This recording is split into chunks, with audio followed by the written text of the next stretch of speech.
वाचालं पङ्गुं लङ्घयते गिरिं यत्कृपातमहं वन्दे श्रीगुरुं दीनतारिणम्। नमो विष्णुपादाय कृष्णपृष्ठाय भूतले श्रीमते भक्तिवेदान्तस्वामीति नामिने। नमस्ते सरस्वती देवी गौरवाणी प्रचारिणी निर्विशेष शून्यवादी पाश्चात्यदेशतारिणे। जय श्री कृष्ण चैतन्य प्रभु नित्यानंद श्री अद्वैता गदाधर श्रीवासादि गौर भक्तवृंदा। हरे कृष्णा कृष्ण कृष्ण हरे हरे, हरे राम राम राम हरे हरे। गुरवे गौरचन्द्राय राधिकायै तदालये कृष्णाय कृष्णभक्ताय तद्भक्ताय नमः।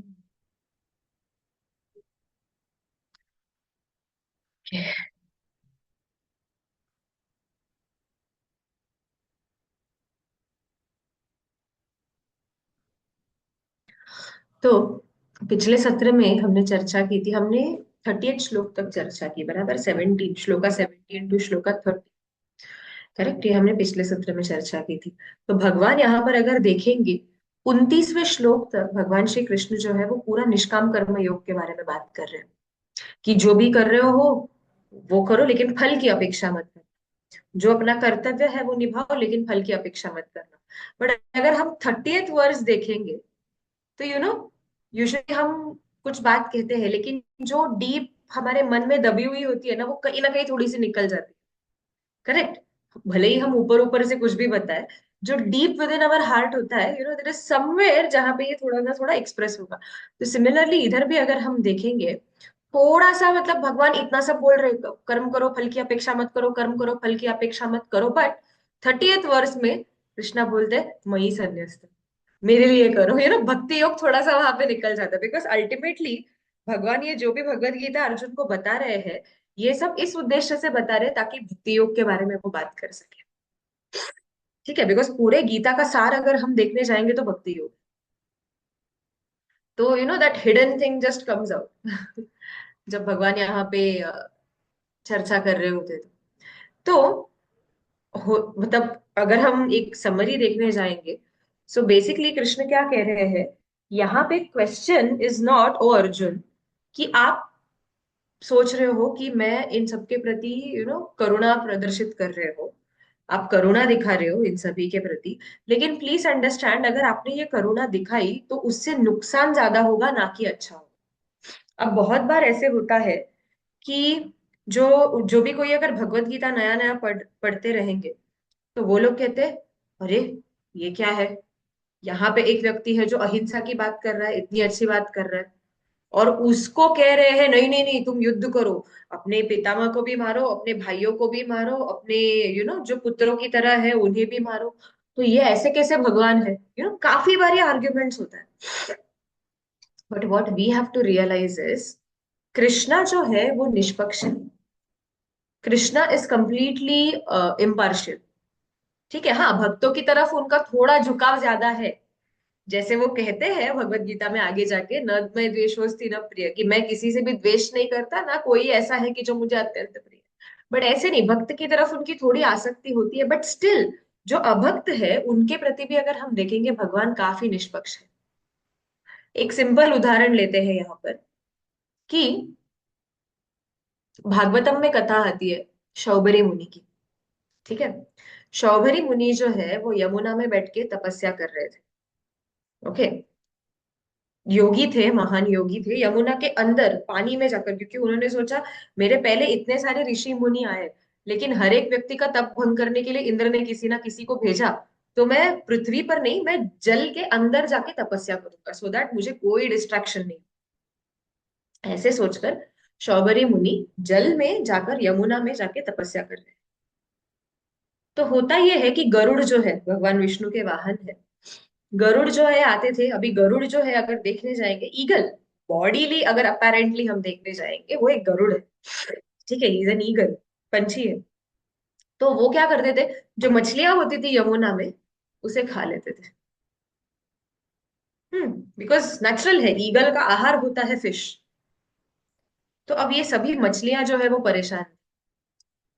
तो उन्होंने जाकर ये मैं क्यों बता रही हूँ स्टोरी, आपको बाद में पता चलेगा ना, यू गेट कॉन्टेक्स्ट, आपको आ जाएगा क्यों। भगवान ऐसे अर्जुन को क्यों बार बार कह रहे? बिकॉज लास्ट वर्स हमने क्या पढ़ा था? युद्धस्व विगत ज्वर। सब कुछ छोड़ के, तुम्हारा ये जो फीवरिश मेंटालिटी है उसे छोड़कर युद्ध करो। बराबर, कृष्ण यहाँ पे अर्जुन को फिर से एम्फसाइज कर रहे हैं, युद्ध करो। तो इधर होता ये है कि शौभरी मुनि यहाँ पे तप कर रहे हैं पानी में बैठकर, और मछलियां परेशान क्योंकि गरुड़ आके खाए जा रहे हैं। तो फिर ये सभी मछलियां जाती है शौभरी मुनि के पास शरण लेने कि हे शौभरी मुनि, आप तो महान योगी हो, आप हमारी रक्षा कीजिए। गरुड़ आते हैं और हमें खा जाते हैं, तो हमें बहुत डर लगता है, पानी में रहना मुश्किल हो गया यहाँ पर। तो शौभरी मुनि कहते हैं ठीक है।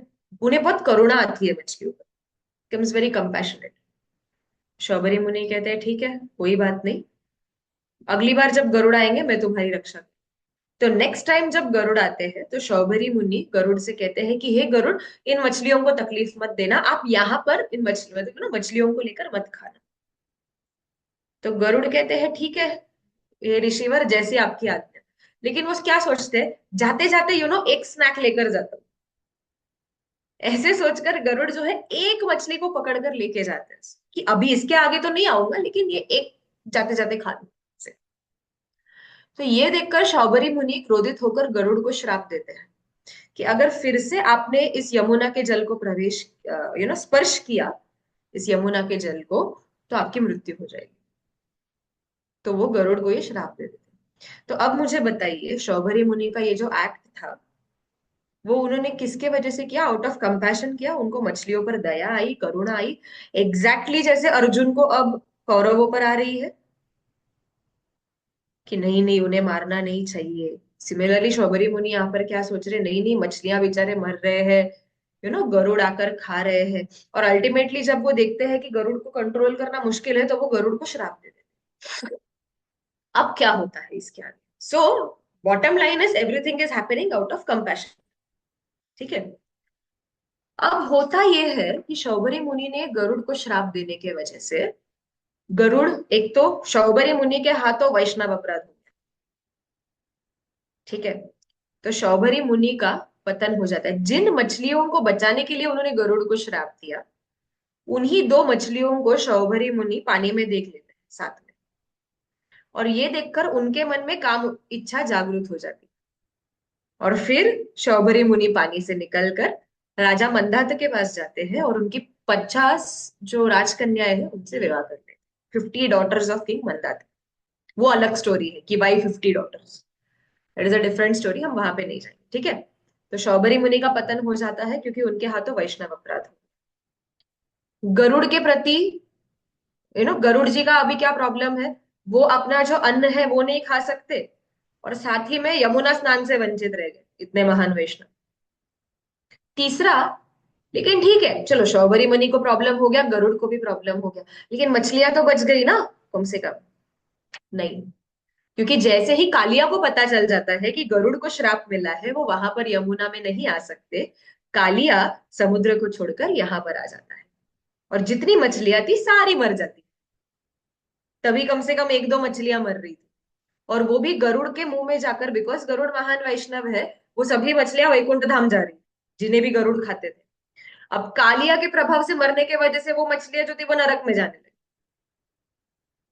तो सोचिए, one act of compassion, externally देखेंगे शौबरी मुनि करुणा के कारण वो एक्ट कर रहे थे, लेकिन सबका नुकसान हुआ उनका खुद के साथ। मतलब अपने आप के साथ उन्होंने सबका नुकसान किया। अर्जुन यहाँ पे एग्जैक्टली यही चीज करने जा रहे हैं। करुणावश वो ये कह रहे हैं कि नहीं नहीं कृष्ण, मैं सब कुछ छोड़कर मैं संन्यास ले लूंगा, मुझे कुछ नहीं करना।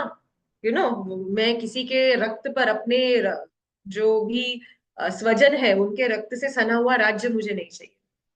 तो ये मिसप्लेस्ड कंपैशन है यहाँ पर अर्जुन का, एग्जैक्टली जो शौवरी मुनि। तो अब देखते हैं, जब कृष्ण किसी चीज को करने के लिए कहते हैं तो क्या होता है? भगवान क्या कह रहे हैं अर्जुन को? नहीं अर्जुन, युद्ध करो। ठीक है, क्योंकि ये युद्ध करना तुम्हारा कर्तव्य है, तुम एक क्षत्रिय हो। अगर तुमने युद्ध नहीं किया तो वर्ण संकर हो, क्योंकि जो राजा है वो अधर्मी है, जो राजा बनेगा वो अधर्मी होने वाला है। इसके लिए आपका युद्ध करना अनिवार्य है। बराबर। तो अभी यही कॉन्टेक्स्ट हम वापस शौबरी मुनि के लीला में जाते हैं। शौबरी मुनि के लीला के वजह से क्या हो गया, वो जो स्टोरी हुई, यमुना का जल दूषित हो गया, कालिया का प्रवेश हुआ, सभी मछलियां मर गई, शौबरी मुनि का भी पतन हो गया, गरुड़ जी जो है एक महान वैष्णव है वो यमुना स्नान से वंचित रहे। अब कृष्ण ने जब उसी जल में प्रवेश किया, उन्होंने यमुना के जल को कालिया के विष से बचा लिया, कालिया को गरुड़ से बचाया सर के ऊपर, क्योंकि वो कहते हैं कि जब मेरे सर के जो पच्चिन है वो अगर आपके सर पर गरुड़ देखेंगे तो गरुड़ आपको कभी हानि नहीं पहुंचाएंगे, ये कालिया को कहते हैं। बराबर। तो कालिया बच गए, गरुड़ का भी पक्ष लिया एक तरफ से, गरुड़ जी को भी बुरा नहीं लगा कुछ। सो वो एक हुआ, कालिया बच गए, यमुना बच गई, सब कुछ ठीक हो गया। So Krishna whenever he does something, लेकिन देखकर क्या लग रहा है, अरे ये तो वायलेंस कर रहे हैं कृष्णा। कालिया के फन के ऊपर चढ़ के अगर आप देखोगे, कृष्ण ने कालिया के सर पर तब तक नाचे जब तक कालिया जहर के साथ साथ खून की भी उल्टियां नहीं करने लगा। तो यहाँ पे वायलेंस है, लेकिन in this violence is the maximum compassion भगवान का। कि कृष्ण जो कर रहे हैं, भले ही वो कालिया का दमन कर रहे हैं, कालिया को ऐसे कहते हैं कि जब कृष्ण अपने चरण कमल जो लोटस की तरह सॉफ्ट है वो कालिया के सर पे मार रहे थे, तो कालिया को ऐसे लग रहा था कि वज्रपात हो रहा है, थंडर, ये अपना इंद्र का वज्र जो है वो चल रहा है एक एक सर पर। तो ऐसे अगर देखने जाएंगे भगवान कालिया को दंड दे रहे हैं, लेकिन इसमें उनकी सबसे ज्यादा करुणा छुपी हुई। तो सिमिलरली यहाँ पर भगवान अर्जुन से कह रहे हो आप युद्ध करो, आप इन सबका वध करो, लेकिन उसमें कृष्ण का सबसे मतलब भगवान की सबसे बड़ी करुणा है, और अर्जुन जो है वो केवल उसके निमित्त बन रहे हैं। तो इस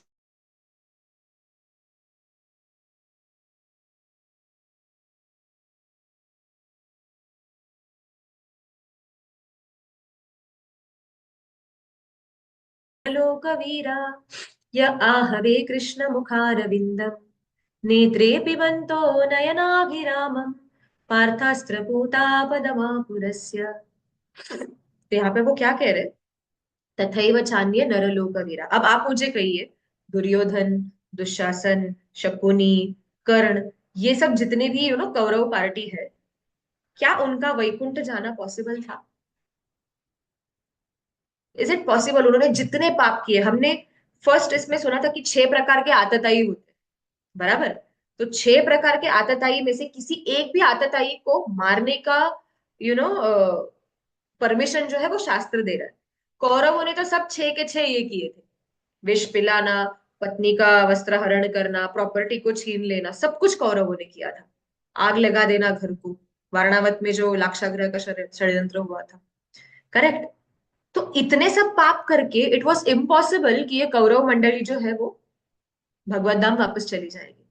लेकिन भागवतम में क्या लिखा है, तथैव चान्य नरलोक वीरा, ये जितने भी वीर पुरुष इस कुरुक्षेत्र की रणभूमि में जमा हुए थे कुरुक्षेत्र का युद्ध लड़ने के लिए, यह आहवे कृष्ण मुखारविंदम, मृत्यु के समय ये सभी के सभी जो है वो भगवान श्री कृष्ण का श्रीमुख देख रहे थे। और साथ में शुद्धिकरण कैसे हो रहा है, पार्थास्त्र पूता नेत्रे पिबंत्यो नयनाभिराम, अपने नेत्रों से ये इतना सुंदर दृश्य कि कृष्ण जो है वो अर्जुन के सारथी है, और अर्जुन जैसे जो महारथी है वो अपने गांडीव से बाण चला रहे हैं। ठीक है। ये ऐसा दृश्य देखकर पार्थास्त्र पूता, अर्जुन के बाण से जो है इनका शुद्धिकरण हो रहा था, पूता, दे वर गेटिंग प्यूरिफाइड। और पदम आपुरस्य, इन सबको वैकुंठ की प्राप्ति हुई। महाराज अपने एक कथा में कह रहे थे कि कृष्ण ने जिन भी राक्षसों को मारा उन सबको ब्रह्म ज्योति मिली, मतलब उनका मुक्ति जो था दैट वाज कि वो भगवान, वो जो ब्रह्म ज्योति है उसमें विलीन हो गए, तो सायुज्य मुक्ति मिली। लेकिन ये जिन भी लोगों को अर्जुन मार रहे थे और जिनकी भी मृत्यु पांडवों के हाथों हो रही थी इस कुरुक्षेत्र के युद्ध में, ये सभी सीधा वैकुंठ प्राप्त कर रहे थे, जो सायुज्य मुक्ति से भी ऊपर का लेवल है। तो सोचिए भगवान की यहाँ पर कितनी करुणा है। So what ever Krishna does ultimately is for the best. समझने की बात यह है यहाँ पर, इसके लिए कृष्ण अर्जुन को यहाँ पर कह रहे कि हे अर्जुन, तुम बाकी कुछ सोचो मत, बस युद्ध करो। और क्यों करो? मुझे प्रसन्न करने के लिए करो, एक हायर कॉज के लिए करो।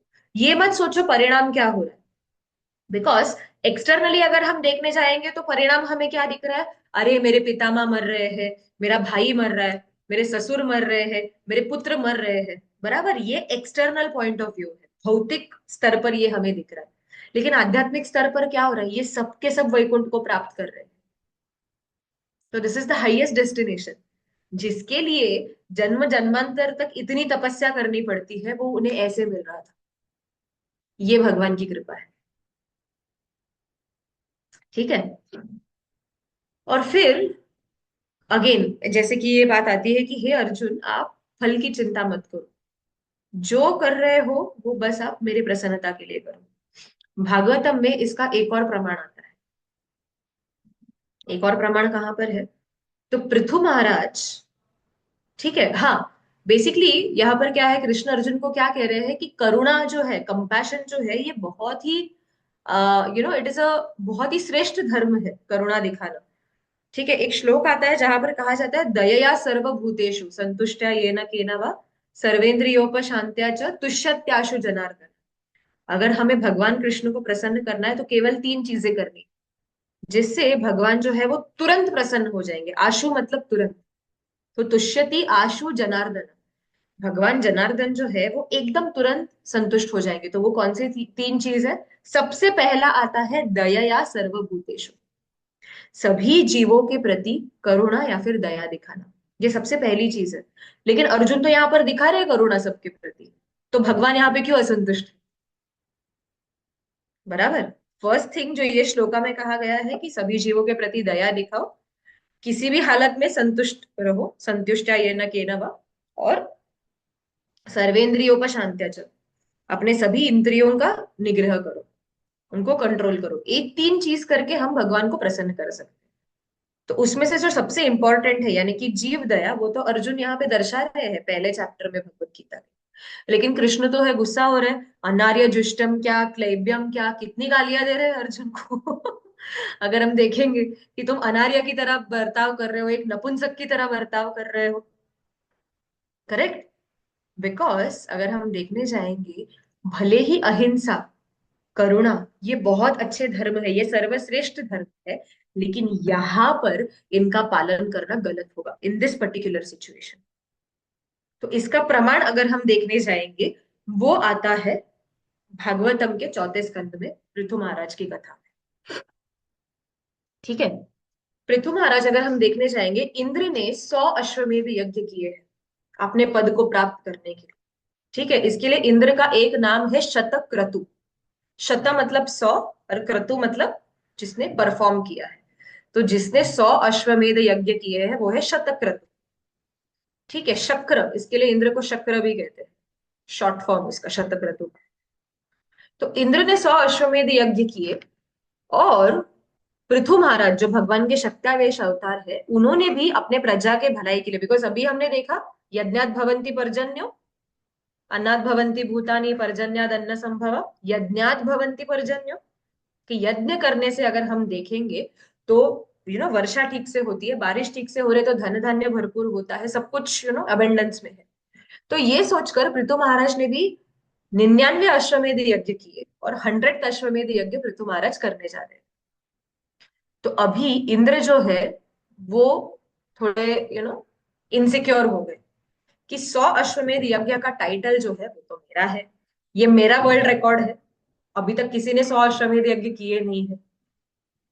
और यहाँ पर ये अगर 100 अश्वमेध यज्ञ करेंगे पृथु महाराज, ये 100 पे रुकने वाले नहीं, ये मुझसे भी ज्यादा यज्ञ करने वाले।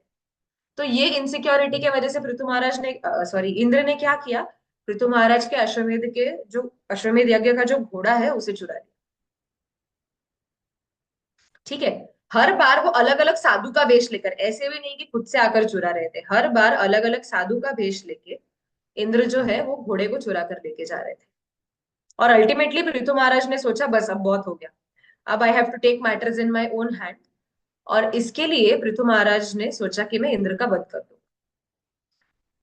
लेकिन जब पृथु महाराज इंद्र का वध करने के लिए गए तो ब्रह्मा जी आए, और ब्रह्मा जी ने कहा कि हे पृथु, आप ये सब मत करना, इंद्र को अपना टाइटल रखने दो 100 अश्वमेध यज्ञ का, आप 99 पे ही रुक जाओ, आप 100th अश्वमेध यज्ञ मत करो।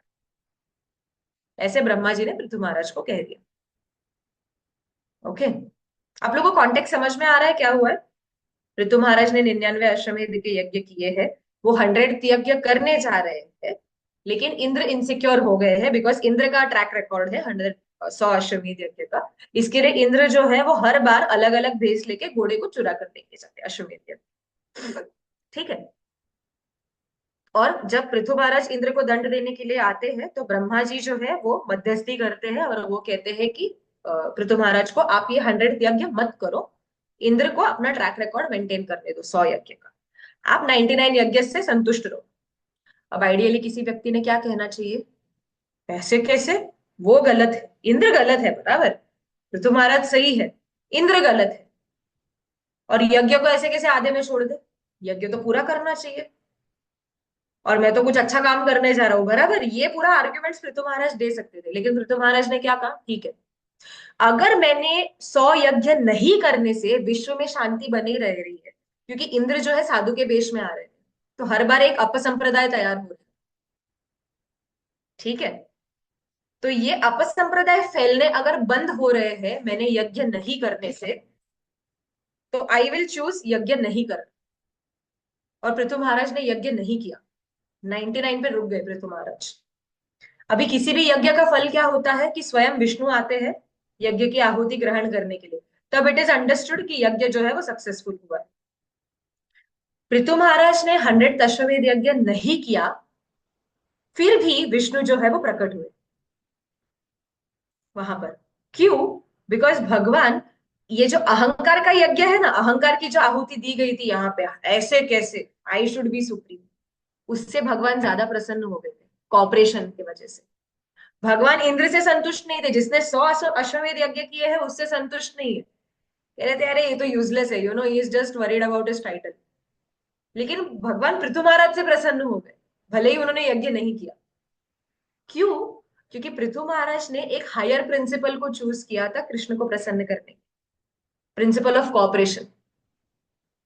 सो context of telling all this story is, Krishna यहाँ पे अर्जुन को ये कह रहे हैं कि अर्जुन, यस, कंपैशन, ये सब जो है ये बहुत अच्छे प्रिंसिपल्स है, बट करंटली धर्म की रक्षा जो है वो इससे एक हायर प्रिंसिपल है, उसे चुनो, नॉन वायलेंस और कंपैशन की तरफ मत देखो। मैं इससे ज्यादा प्रसन्न होऊंगा because at the current point this is the higher principle, इससे आगे जो प्रजा है उनका भी उद्धार होगा, जो प्रजा है, और साथ ही साथ ये जो दुष्कर्मी राजा है उनका भी उद्धार हो जाएगा, बिकॉज इन सबको मैं वैकुंठ भेजूंगा, क्यों? क्योंकि तुम करुणा दिखा रहे हो इनके, सो डोंट वरी।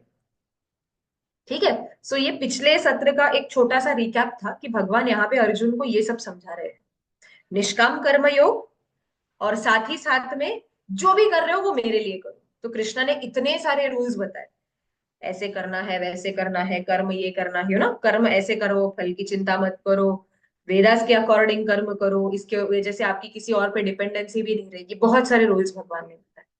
तो अब अर्जुन ने कृष्ण को ये प्रश्न पूछा कि हे कृष्णा, ठीक है आप इतने सारे रूल्स बोल रहे हो, ठीक है, लेकिन नेचुरल है किसी भी स्कूल में अगर हम जाएंगे टीचर सबको सेम सिखाती है या फिर सिखाते हैं, बराबर, लेकिन कुछ बच्चे होते हैं जो सुनते हैं और कुछ बच्चे होते, बहुत बच्चे होते हैं जो नहीं सुनते, बराबर, दोनों टाइप के बच्चे दिखेंगे। सो सिमिलरली यहाँ पे अर्जुन भगवान को बोल रहे हैं कि यस कृष्णा, आपने इतना सब एक्सप्लेन किया हुआ है, but there might be some things, कुछ लोग ऐसे रहेंगे जो एक्सेप्ट करते हैं आपके टीचिंग्स को, और कुछ लोग ऐसे भी होंगे जो नहीं करते, तो दोनों की गति क्या होगी?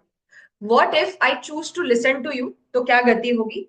एंड वॉट इफ मैंने सोचा नहीं, मैं जो बोल रहा हूँ वो बराबर है और आप जो बोल रहे हो मुझे नहीं करना है, सो दोनों का क्या गति है, ऐसे वो पूछ रहे। तो अब जो आगे के दो श्लोक है 31 एंड 32, भगवान अर्जुन को ये समझा रहे हैं कि जो भगवान की बात मानते हैं उनकी गति क्या होती है, ये जो निष्काम कर्म योग के बारे में, और जो नहीं मानते उनकी गति क्या होती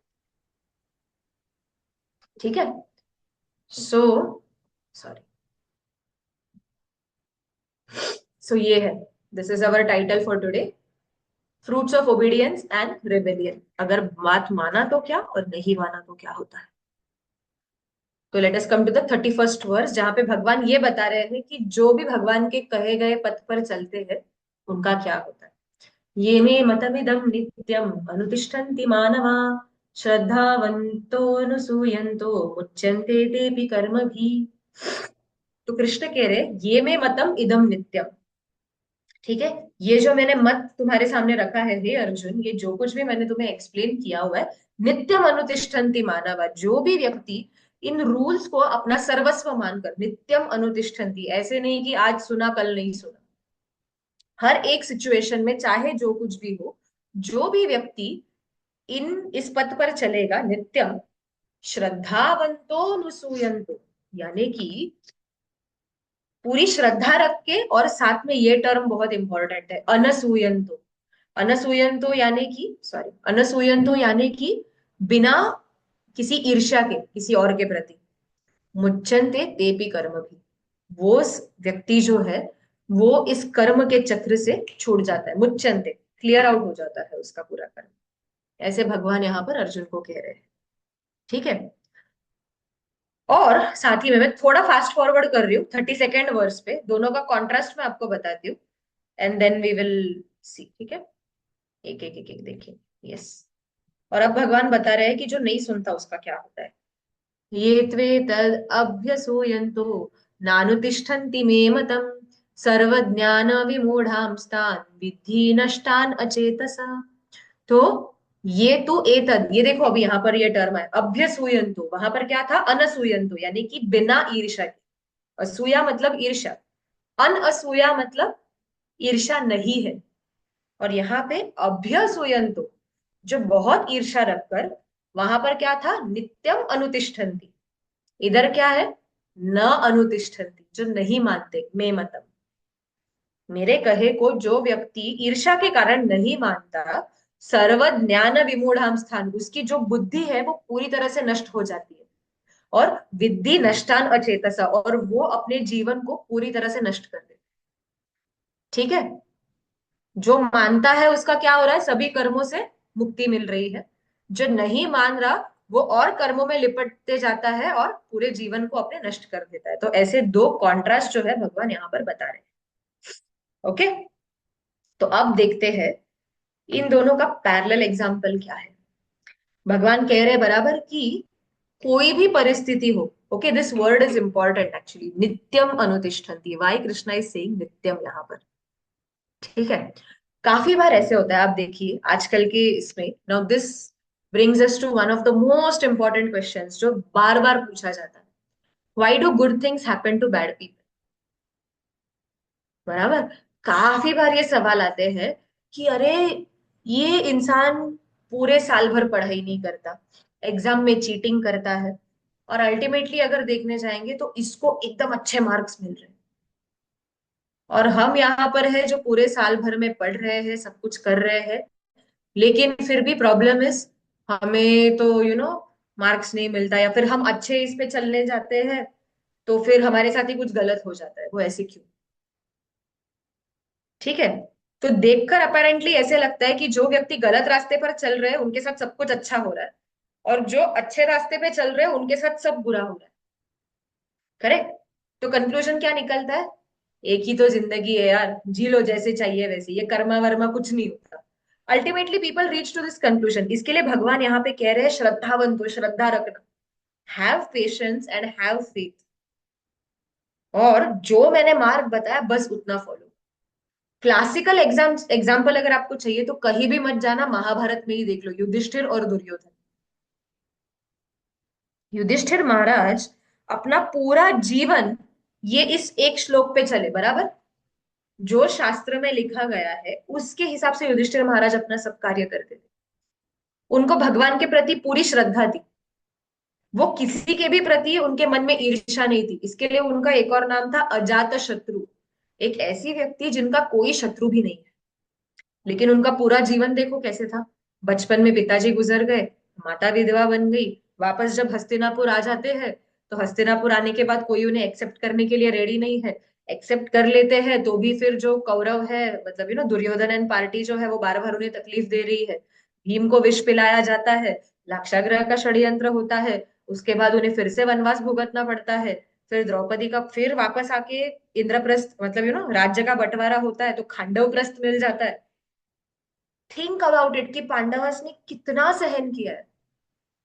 खांडव प्रस्थ मिलता है, खांडव प्रस्थ मिलने के बाद ये द्यूत क्रीड़ा का प्रसंग आता है, सब कुछ छीन जाता है, द्रौपदी का वस्त्रहरण होता है, 12 साल का वनवास, 1 साल का अज्ञातवास, उसके बाद भी राज्य मिलने की तैयारी नहीं है, फिर युद्ध करना पड़ता है, युद्ध खत्म होने के बाद भी शांति नहीं है, भले ही दुर्योधन मर गया है, लेकिन स्टिल पांचों पुत्र मारे जाते हैं। जो गर्भ में एक परीक्षित महाराज है, एक ही जो अभी ये बच्चा है पांडवों का जो वंशज बचा है, उसकी भी हत्या के लिए अश्वत्थामा ने ब्रह्मास्त्र छोड़ा हुआ है। So many problems. लेकिन फिर भी अगर हम देखने जाएंगे, जितने भी पांडव थे, उन्होंने कभी भी धर्म के मार्ग को त्यागा नहीं। जो धर्म का मार्ग था वो ही करते रहे। करेक्ट। और दुर्योधन को देखो, कोई भी नियम का पालन नहीं किया, लेकिन वो तो एकदम मजे में था। He was enjoying his life. राज्य का सब कुछ वो यूज कर रहा है, जो राज्य उसका था नहीं, कम से कम उसने कितने तो वर्षों तक, एटलीस्ट 13 साल तो उसने उपभोग किया है। 12 साल का वनवास और 1 साल का अज्ञातवास अगर हम लोग कंसिडर करेंगे तो। करेक्ट। बट अल्टीमेटली गति क्या हुई? करेक्ट। सो जो कहते हैं ना, भगवान के घर में देर है लेकिन अंधेर नहीं। Law of Karma will strike. कभी ना कभी तो वो स्ट्राइक करेगा, लेकिन जरूर करेगा। तो ऐसे नहीं सोचना है कि जो गलत कर रहे हैं वो तो फल फूल रहे हैं और हम बेचारे जो अच्छा कर रहे हैं, वी आर फेसिंग प्रॉब्लम्स। आप किसी भी युग में देख लो, सत्य युग से चलते आ रहा है, एक पॉइंट था जब हिरण्याक्ष और हिरण्यकशिपु पीक पे थे अपने पावर के। बराबर। सभी लोगों को परेशान कर रहे हैं, सब कुछ, देवताओं को नौकर बना के रखा हुआ है, ऐसी हालत थी। 5 साल तक हिरण्यकशिपु ने प्रहलाद महाराज को टॉर्चर किया, लेकिन प्रहलाद महाराज ने कभी ऐसे नहीं पूछा, अरे सुन रहे हो क्या? नहीं, मैं तो कितना प्रार्थना कर रहा हूँ। कहाँ पर हो आप? वन नरसिंह अवतार वॉज इनफ। एक दिन के एक नरसिंह अवतार काफी थे सब कुछ ठीक करने के। So it took time, but Prahlad Maharaj was नित्यम अनुतिष्ठन्ति श्रद्धावंतो एंड अनसूयंतो। वो हिरण्यकशिपु के प्रति, जब हिरण्यकशिपु को मार दिया नरसिंह भगवान ने, तो प्रहलाद महाराज ने ये नहीं कहा, ले लिया पंगा, बोला था मैंने खंबा में है, यू नो खंबे में बैठे, किसने बोला था खंबा फोड़ने के लिए? ऐसे नहीं कहा प्रहलाद महाराज ने। प्रहलाद महाराज नरसिंह भगवान से प्रार्थना कर रहे, प्लीज मेरे पिताजी को मुक्त कर दीजिए। जब नरसिंह भगवान वर मांगने के लिए कहते हैं प्रहलाद महाराज को, तो सबसे पहले तो वो मना ही करते रहते हैं, लेकिन अल्टीमेटली कहते हैं, नहीं नहीं, अगर आप मुझे कोई वर देना चाहते हो ना, तो मेरे पिताजी को मुक्त करो। तो नरसिंह देव कहते हैं, अरे तुम्हारे 21 पीढ़ी को मैंने मुक्त कर दिया, टेंशन मत लो, पिताजी तो एक ही पीढ़ी पीछे है। फिर से जब वर मांगते हैं तो क्या कहते हैं, नहीं वो द्विजय पर दुरत्यय वैतरण्य त्वद्वीर्य गायन महामृत मग्न चित्त। तो वो कहते हैं कि हे नरसिंह देव, मुझे इस भौतिक जगत से डर नहीं लगता। क्यों? त्वद वीर्य गायन महामृत मग्न चित्त, मेरा चित्त जो है वो आपके लीला का गाय श्रवण और कथन करने में ही मग्न है। लेकिन मुझे बुरा किनके बारे में लगता है? जो जीव इस भौतिक जगत में ये जितने भी विषय वस्तु है उनके पीछे भाग रहे हैं ना, मुझे उनके लिए बुरा लगता है। तो आप एक काम कर दो, उनका सारा कर्मा मुझे दे दो और उन सबको भगवत धाम वापस लेकर चलो। ये प्रहलाद महाराज की प्रार्थना है। Just think about it, अनसूयंतु।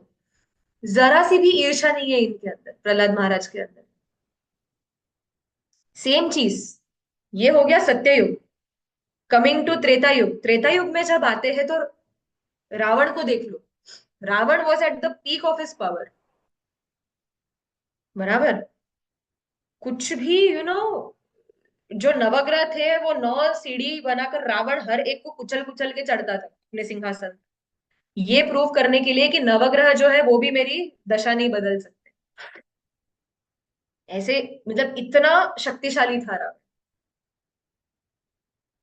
लेकिन विभीषण अगर हम देखने जाएंगे, हर समय विभीषण जो है वो रावण से प्रार्थना कर रहे थे कि प्लीज, यू नो छोड़ दो सीता मैया को, मैं आपके हित के लिए कह रहा हूं। ठीक है। क्या?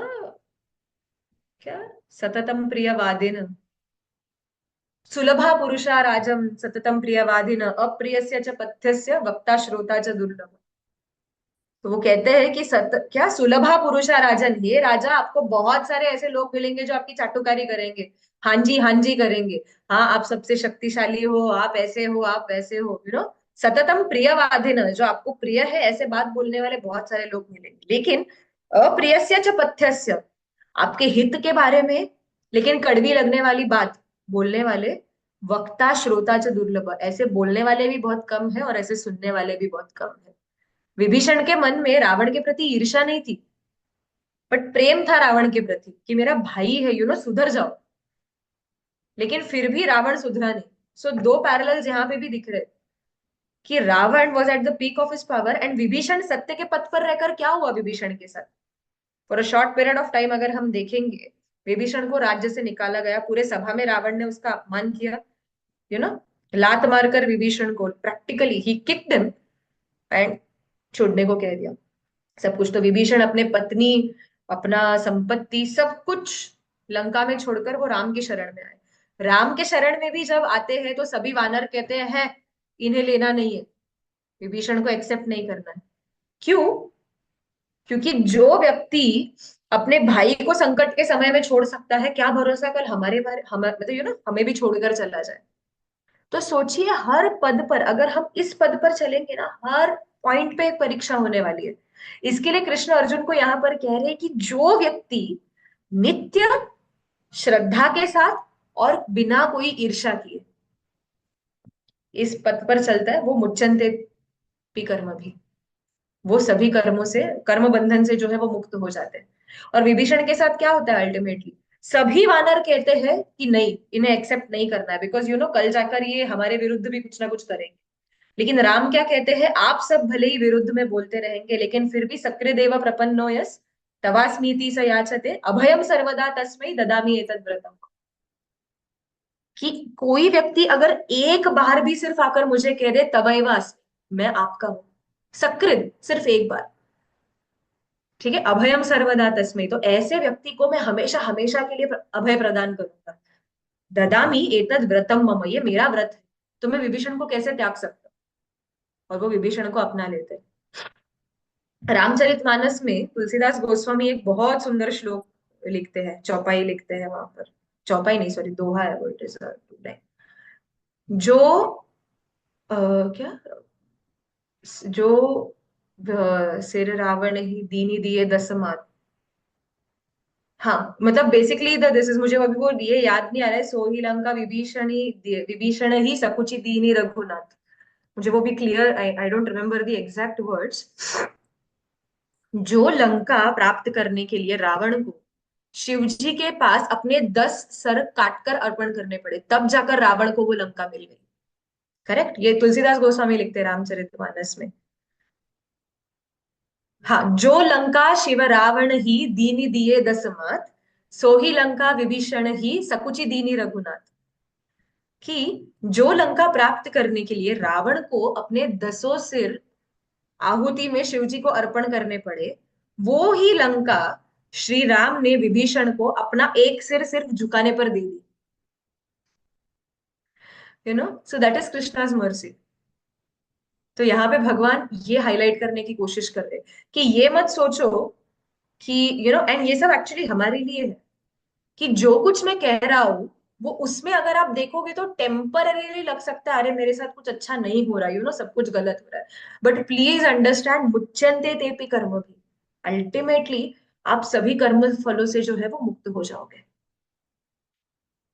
ठीक है, तो जो कर रहे हो, you have to be faithful and you have to be non envious of acceptance of Krishna's and his teaching. ठीक है, तो प्रैक्टिकल एप्लीकेशन यहाँ पे क्या है, ये स्टोरी साउथ इंडियन ब्राह्मण की है। चैतन्य महाप्रभु जब दक्षिण भारत जाते हैं तो वहां पर एक ब्राह्मण होता है, एंड ये जो ब्राह्मण है, ये इनको, इनके गुरु ने इन्हें आदेश दिया होता है कि आप भगवत गीता पढ़ना रोज, और इन्हें इतना अच्छे से पढ़ने को आता नहीं रहता। सो फिर भी ये ब्राह्मण जो है वो गीता मंडप में जाके रोज भगवत गीता पढ़ते रहते हैं। और सभी जो बाकी के पंडित है, वो सब इनके ऊपर हंसते रहते हैं कि अरे क्या ये कैसे संधि पढ़ रहा है, संस्कृत कितना अशुद्ध प्रोनाउंस कर रहा है, ठीक से प्रोनाउंस भी नहीं कर पा रहा, ये सब। लेकिन ये ब्राह्मण कुछ भी एक मतलब सोचते नहीं है, क्यों, मेरे गुरु ने आदेश दिया है, मुझे बस पालन कर रहा है, बस अपने कर्म कर रहे हैं, फल की चिंता नहीं कर रहे कि लोग मुझ पर हंस रहे हैं, लोग मुझे क्या बोल रहे हैं। तो चैतन्य महाप्रभु जब दक्षिण भारत आते हैं, तो वो जब इस ब्राह्मण को देखते हैं, वो देखते हैं कि यार ये ठीक से पढ़ नहीं पा रहा। तो वो पूछते हैं इस ब्राह्मण को कि आप अगर ठीक से पढ़ नहीं पाते तो क्यों यहाँ पर अपना मजाक बना कर ले रहे हो लोगों के सामने। तो तब ये ब्राह्मण कहते हैं कि मेरे गुरु ने मुझे आज्ञा दी थी, शुद्धा शुद्ध गीता पढ़ी, गुरु आज्ञा मानी। ठीक है, वो कहते हैं कि चाहे शुद्ध हो चाहे अशुद्ध हो, मैं बस पढ़ रहा हूँ बिकॉज गुरु ने आज्ञा दी। तो चैतन्य महाप्रभु कहते हैं फिर रो क्यों रहे हो अगर आप गीता समझ नहीं पा रहे। तो वो कहते हैं कि मुझे ये सोचकर रोना आ रहा है कि जो अनंत कोटि ब्रह्मांड नायक है भगवान श्री कृष्ण, वो कितने भक्त वत्सल है कि वो अपने भक्त अर्जुन के लिए एक सारथी बनने को भी तैयार है। ये सोचकर मुझे रोना आ रहा है जब मैं गीता पढ़ रहा हूं तो तब चैतन्य महाप्रभु इनको कहते हैं कि आप गीता का मर्म समझ गए, क्योंकि आप जो गुरु की आज्ञा है उसे आप यू नो बिना किसी संकोच के या फिर बिना और ब्राह्मणों के प्रति ईर्ष्या रखे, अरे इनको अच्छे से संस्कृत आता है मुझे नहीं आता, देयर वाज नो एनवी।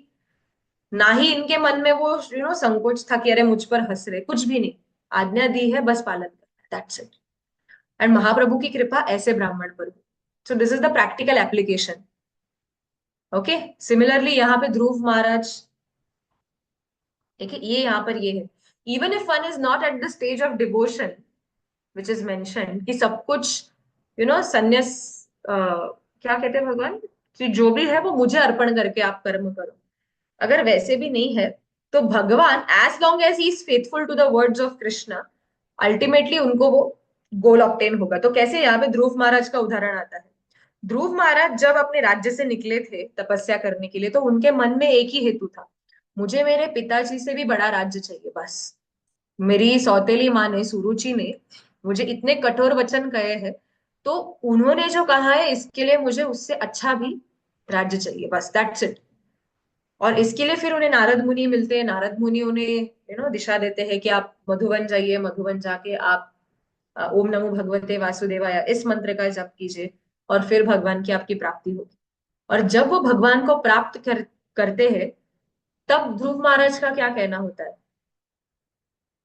वो कहते हैं कि मैं तो कांच के टुकड़े ढूंढने के लिए आया था, लेकिन मुझे तो हीरा मिल गया। तो स्वामिन कृतार्थोस्मि वरम न याचे, कि मैं कृतार्थ, आपके दर्शन मात्र से मैं कृतार्थ हो गया, मुझे कोई वर नहीं चाहिए आपसे। तो कृष्णा विल एंश्योर कि जो भक्त बस सिंसियरली, ध्रुव महाराज ने एक ही चीज की कि जो कुछ नारद मुनि ने कहा था उसका सिंसियरली उन्होंने पालन किया, बस। ठीक है, तो इसके लिए अगर हम देखेंगे, ultimately Krishna purified even that desire, जो उनके मन में राज्य का डिजायर था वो भगवान ने पूरी तरह से निकाल दिया। सो हमारे हाथ में एक ही है कि हम सिंसियरली प्रयास करें, बस। हम अभी तक उस स्टेज पे नहीं है कि मैं जो कुछ कर रहा हूँ कृष्ण के लिए कर रहा हूँ, वैसे नहीं होगा। Because this thing won't happen जब तक भगवान हम पर कृपा नहीं करेंगे। भक्ति रसामृत सिंधु में रूप गोस्वामी एक श्लोक कहते हैं कि अतः श्री कृष्ण नामादि न भवेद ग्राह्यम इंद्रिय, सेवोन्मुखे ही जिह्वादौ स्वयमेव स्फुरत्यत।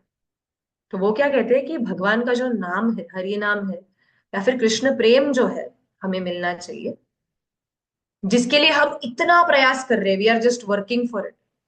साधना करेंगे, ये करेंगे, सुबह 3 बजे उठेंगे, 64 राउंड्स करेंगे डेली, हम कितना भी साधना करने की कोशिश करें, बट जब तक हम सेवा भाव हमारे मन में नहीं रहेगा, ये जो भगवान कह रहे हैं ना, अनसूय वे, विदाउट एनी ईगो, जब तक हम सेवा नहीं करेंगे तब तक प्रेम की कृष्ण प्रेम या फिर भगवान की कृपा हम पर नहीं होगी।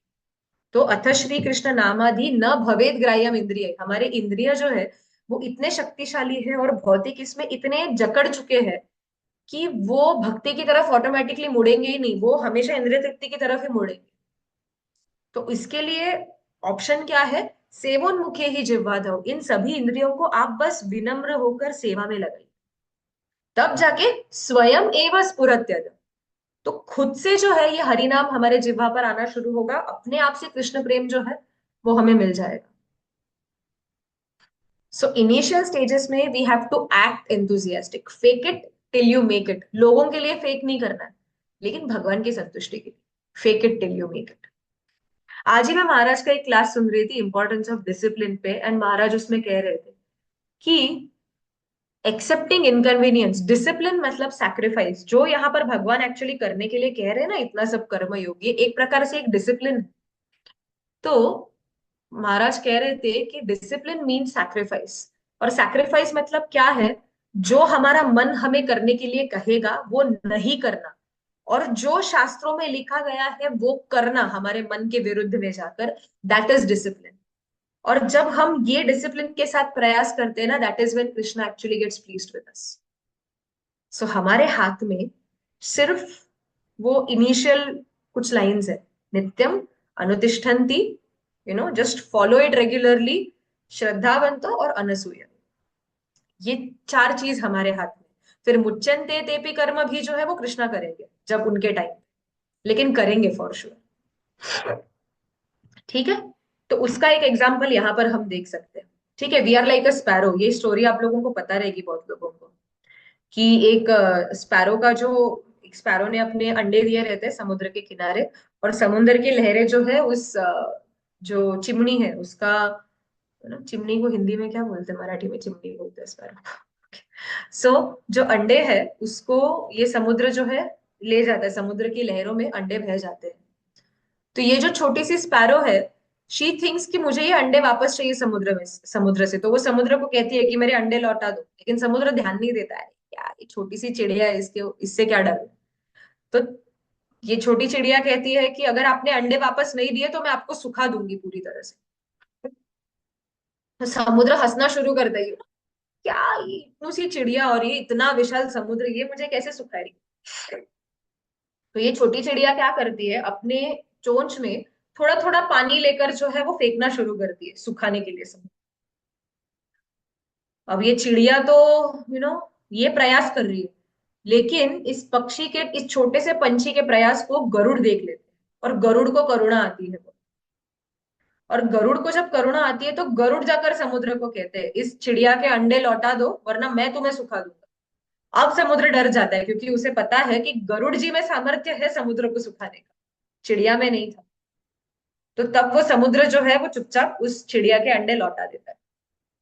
सो यहाँ पर हम क्या सीख सकते हैं इससे, कि हम जो है हम भी इसी छोटे से स्पैरो की तरह है। और ये जो कृष्ण प्रेम के अंडे है, या फिर जो भक्ति, शुद्ध भक्ति के ये है हमारी जो पूंजी है, वो माया नाम के समुद्र ने हमसे दूर खींच ली है। तो हमारे हाथ में क्या है, सिर्फ प्रयास करना, माया के प्रति लड़ना। हम माया से लड़ ही नहीं सकते, माया भगवान की शक्ति है, it is impossible.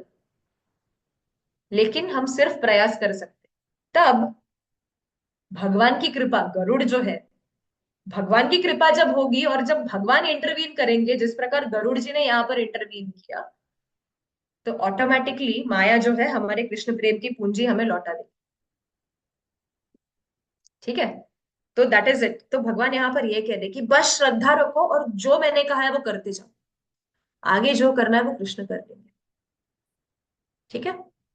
So now again, if as we discussed, so what about those people जो नहीं कर रहे, ये त्वे ये त्वेतद अभ्यसूयन्तो, जो ईर्ष्यालु है और नानुतिष्ठन्ति मे मतम, जो मेरे मत को या फिर जो कुछ ज्ञान मैंने तुम्हें दिया है हे अर्जुन, जो इसका पालन नहीं करते, तो क्या होता है, उनका पूरा विनाश हो जाता है।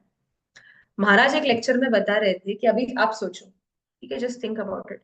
कृष्ण आगे जाके भगवत गीता में एक श्लोक में कहेंगे, ये यथा माम प्रपद्यन्ते तामस तथैव भजामि।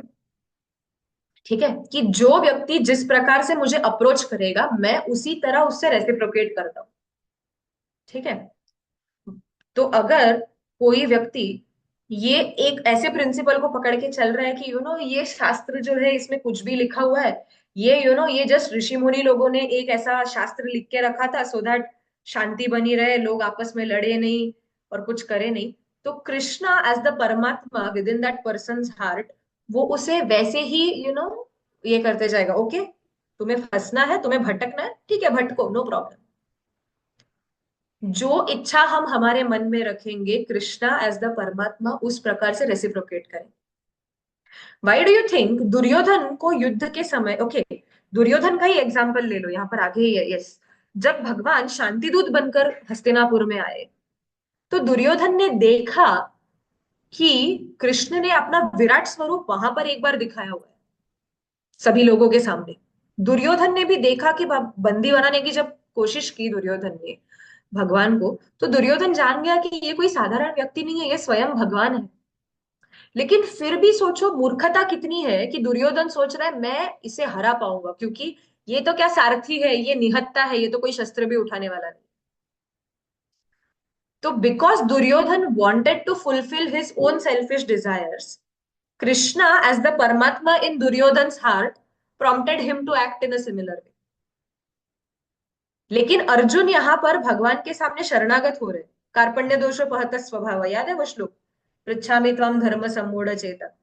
अर्जुन यहाँ पर क्या कह रहे कृष्ण को, हे कृष्ण मैं कुछ नहीं समझ पा रहा हूँ। भगवत गीता के स्टार्टिंग में भी देखिए, अर्जुन अपने आर्ग्यूमेंट्स बोले जा रहे बोले जा रहे बोले जा रहे, कृष्ण ने किधर भी अपोज नहीं किया। जैसे अर्जुन ने कहा कृष्ण वैसे ही करते गए। हाँ, सेनयोर उभयोर मध्ये रथम स्थापयामेच्युत, हे अच्युत मेरे रथ को दोनों सेनाओं के बीच में स्थापित कर दो। कृष्ण लेके गए, दोनों आर्मीज के बीच में रथ को रोक लिया।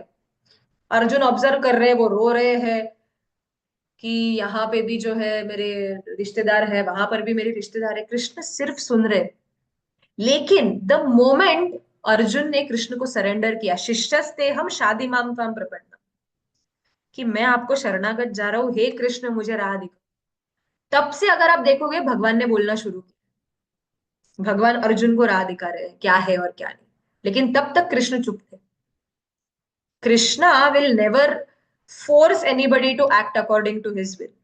700 श्लोकों की गीता, इतना सब कुछ बोलने के बाद भी अर्जुन को लास्ट में भगवान क्या कहते हैं कि करिष्ये वचनम, सॉरी, यदि यथेच्छसि तथा कुरु, जो तुम्हारी इच्छा है, मैंने तुम्हें यह सब ज्ञान बता दिया है, लेकिन आप यथेच्छसि तथा कुरु, जैसा जो तुम्हारी इच्छा हो वैसे तुम करो।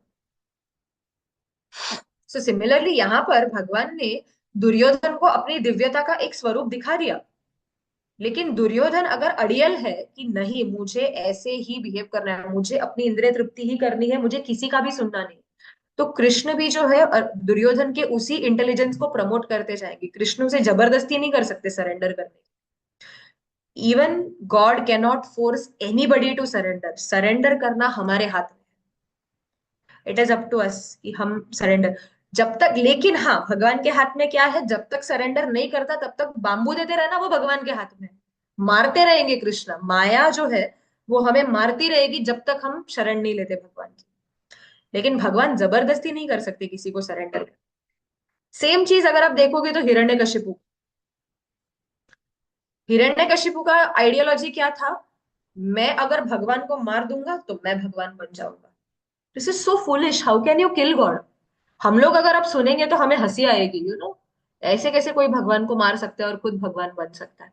नरसिंहदेव सामने दिख रहे हैं, प्रकट हुए हैं अपने रुद्र स्वरूप में हिरण्यकशिपु के सामने। लेकिन फिर भी हिरण्यकशिपु क्या सोच रहा है, हाँ ये विष्णु है, ये ऐसे कुछ तो अजीब सा रूप लेकर आया है, मैं इसे मार सकता हूँ। तो सोचो बुद्धि कितने लेवल तक भ्रष्ट हुई रहनी चाहिए कि वो ये सोच रहा है कि मैं नरसिंहदेव को मार सकता हूँ। वाई, बिकॉज एज द परमात्मा कृष्णा और नरसिंहदेव बोल रहे हैं अच्छा मुझे मारना है, अभी तक इतना सब देखने के बाद भी तुम यही करना चाहते हो, ठीक है करो। सो कृष्णा भी वो सैंक्शन कर देते। Exactly the same thing for terrorists. ये जितने भी टेररिस्ट अभी जो जो कुछ भी करते हैं, क्या सोचते हैं कि अगर हम लोगों को मारेंगे या ऐसे सब आतंकवादी काम करेंगे तो इससे भगवान जो है वो प्रसन्न हो जाएंगे और हमें स्वर्ग मिलेगा। किसी भी कॉमन मैन को, कोई भी व्यक्ति कॉमन सेंस वाला, चाहे वो नास्तिक क्यों ना रहे, कॉमन सेंस वाला कोई भी व्यक्ति बोल सकता है कि निष्पाप लोगों को मारकर आप स्वर्ग की प्राप्ति नहीं कर सकते।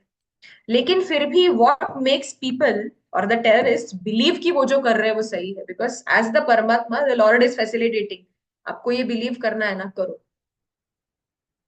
इसके लिए आगे जाके कृष्ण भगवत गीता में ही कहेंगे, यम शास्त्र क्या, यम शास्त्र विधि उत्सृज्य वर्तते काम कारत, न स सुख न स सिद्धिम अवाप्नोति न सुखम न पराम। जो व्यक्ति, शास्त्र में जो कुछ कहा गया है, ये अभी तक भगवान ने जो कुछ कहा ये सब शास्त्र ही तो है। शास्त्र के विरुद्ध जाकर जो कोई व्यक्ति इंडिपेंडेंटली कोई कार्य करता है, तो न स सिद्धिम अवाप्नोति, वो ना किसी सिद्धि को प्राप्त करता है, न सुखम, इस जीवन में भी कोई सुख को प्राप्त नहीं करता, न पराम गतिम, और मृत्यु के बाद भी अच्छी गति प्राप्त नहीं करता, उसकी अधोगति ही होती है। और इसके लिए भगवान यहाँ पर हर जगह पे एम्फोसाइज कर रहे हैं, न स सिद्धिम अवाप्नोति, न सुखम, न पराम गतिम।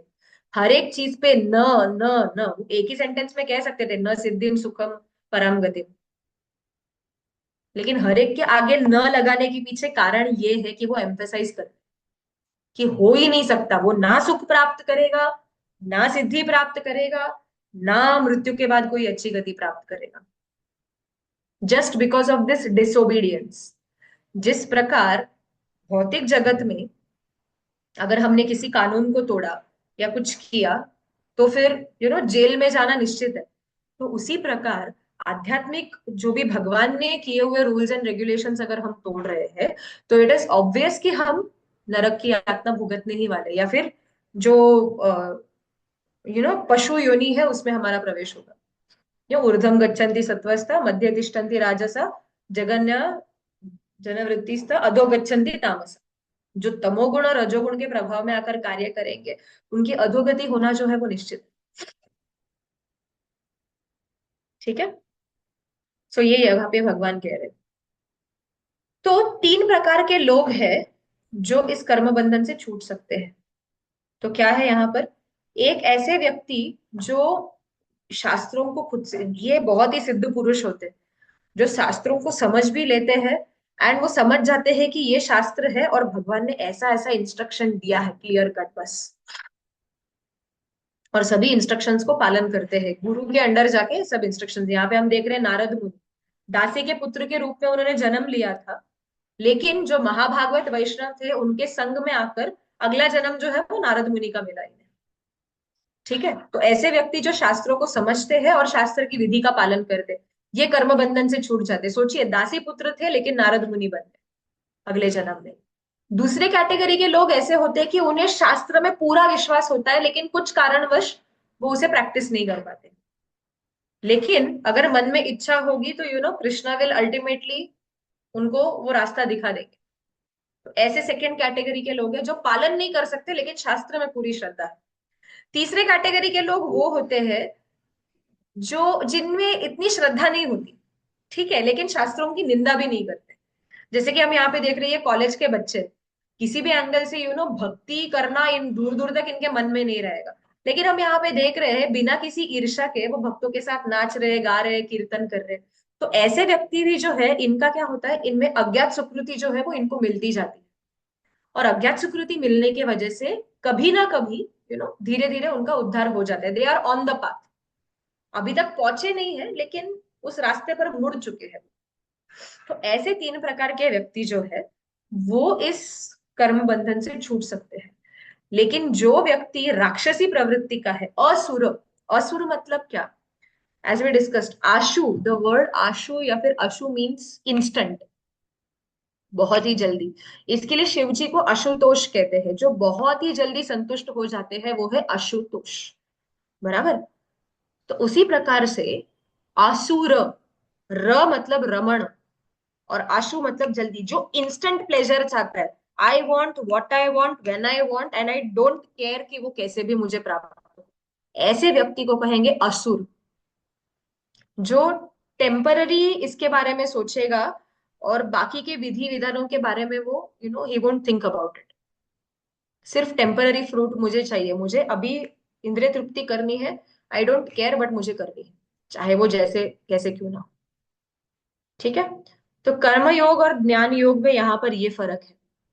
ज्ञानी हर कोई रह सकता है, ज्ञान तो सबके पास है। अभी अगर आप भागवतम पढ़ोगे, भागवतम का आप वो चैप्टर पढ़ोगे जहाँ पे हिरण्याक्ष की मृत्यु होती है और दिति रो रही है, हिरण्याक्ष की पत्नी रो रही है, और अगर आप देखोगे हिरण्यकशिपु एकदम फर्स्ट क्लास भागवतम क्लास देते हैं दोनों को, हम तो शरीर होते ही नहीं, ये तो आत्मा है, पूरा Bhagavad Gita as it is Hiranyakashipu repeat कर रहे हैं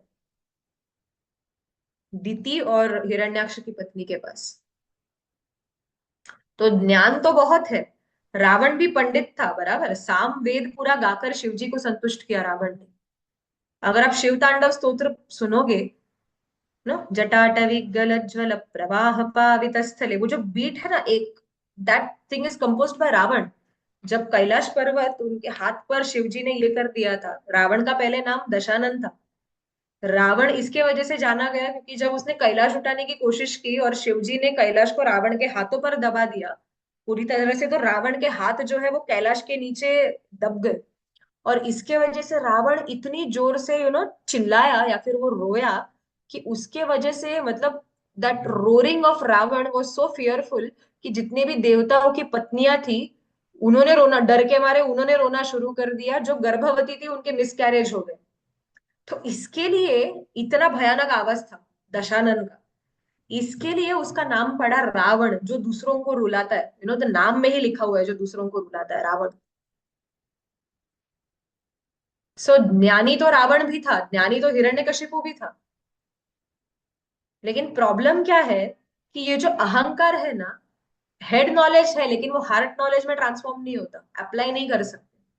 तो इसके लिए निष्काम कर्म योग इजी क्यों है? तो इट इज लाइक, ये दिख रहा है यहाँ पे, शहद का बॉटल है लेकिन ये मधुमक्खी जो है ना बाहर से ही चाट रहे हो। तो ज्ञान कुछ ऐसा है, ज्ञान सब कुछ है लेकिन हम उसे टेस्ट नहीं कर सकते बिकॉज ये जो अहंकार है ना वो बीच में एक ब्लॉक बनाकर खड़ा है। लेकिन निष्काम कर्म योग अगर हम देखने जाएंगे तो सब कुछ बहुत आसान है। ये हमने पिछले सत्रों में भी चर्चा की है इसके बारे में। जो कर रहे हैं भगवान के लिए करो, अपने कर्म करते जाओ, हमें बहुत बड़ा ज्ञानी नहीं बनना है। जो कर्म है सिंपली अपने कर्मों को करते जाओ, उसे भगवान को अर्पण करते जाओ, that's it. Krishna will take care. पूरा डिपेंडेंसी है यहाँ पे भगवान में। ज्ञान योग में कहीं ना कहीं एक अहंकार होता है। ज्ञान योग जो है वो एक आरोह पंथ है जहां पे व्यक्ति सोचता है कि मैं मेरे बलबूते पर अल्टीमेट डेस्टिनेशन को प्राप्त करूंगा। लेकिन कर्म योग इज लाइक एन अवरोह पंथ, जो हमारे गुरुजन बता रहे हैं बस हम वही सुन रहे हैं और उसी का पालन कर रहे हैं। ठीक है। तो ये है ज्ञान योग और कर्म योग। एज वी सेड कि जो राक्षस है वो डरते नहीं है, दे आर नॉट अफ्रेड आपका बात नहीं मानने के बारे में। तो even if they are intelligent they cannot consider the orders of the king the supreme lord. This is because of their nature, कि मूलभूत स्वभाव ही ऐसा है, अहंकार ही इतना है कि वो भगवान के बारे में सोचते ही नहीं है। जैसे कि यहाँ पर दिख रहा है, जो दिव्य पुरुष होते हैं वो भगवान के नियमों का पालन करते हैं। वो भगवान और उनके जितने भी जीवात्मा है हमारे साथ, सबके प्रति वो एक सेवा भाव रखते हैं और ये सोचते हैं कि जो कुछ मेरे पास है वो सब भगवान के कारण है। लेकिन राक्षसी प्रवृत्ति क्या है? जो भी भगवान ने नियम बनाए हैं उसके विरुद्ध जाना, एकदम selfishly just thinking about one's own happiness. One's own happiness, जो मुझे चाहिए वो मुझे चाहिए, और जो कुछ है वो मेरे कारण है। एक अहंकार होता है इनके अंदर कि मैंने तपस्या की। इसके लिए आप देखो, अगर आप अगर ऑस्टेरिटी सब कुछ होता तो हिरण्यकशिपु ने तो 60,000 साल तपस्या की। एक पैर पर खड़े, एक पैर पर भी नहीं, एक अंगूठे पर खड़े रहे। 60,000 साल के लिए तपस्या की, इतने कि चींटियों ने उसके ऊपर एक एंटिल बना लिया था और पूरा आधा शरीर खा लिया था हिरण्यकशिपु का।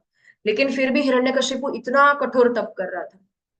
सो अगर तपस्या वॉज द सोल्यूशन भगवान को प्राप्त करने के लिए, तो हिरण्यकशिपु तो सबसे बड़ा भक्त बनना चाहिए था। रावण ने भी ऐसी तपस्या की, अपने 10 सर को काटकर अग्नि में आहुति दे देकर अर्पण किया, लेकिन अल्टीमेटली रिजल्ट क्या हुआ? कुछ नहीं। अल्टीमेटली रिजल्ट अगर देखने जाएंगे, दोनों अहंकार के वश अपने आप को भगवान समझ रहे हैं, या फिर भगवान की शक्ति को उपभोग करना चाहते थे, जैसे कि रावण के केस में। Why? Because there is this अहंकार कि जो कुछ मैंने प्राप्त किया है वो तपस्या के कारण किया है, मेरे बलबूते पर प्राप्त किया है। ये राक्षसी प्रवृत्ति होती है। जो संत होते हैं वो कुछ करने के पहले सोचते हैं। राक्षस जो है वो पहले करते हैं और फिर भी सोचते नहीं।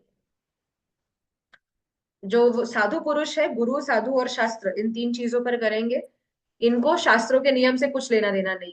They are their own boss. They think कि we are not accountable to anybody. ये राक्षसी प्रवृत्ति।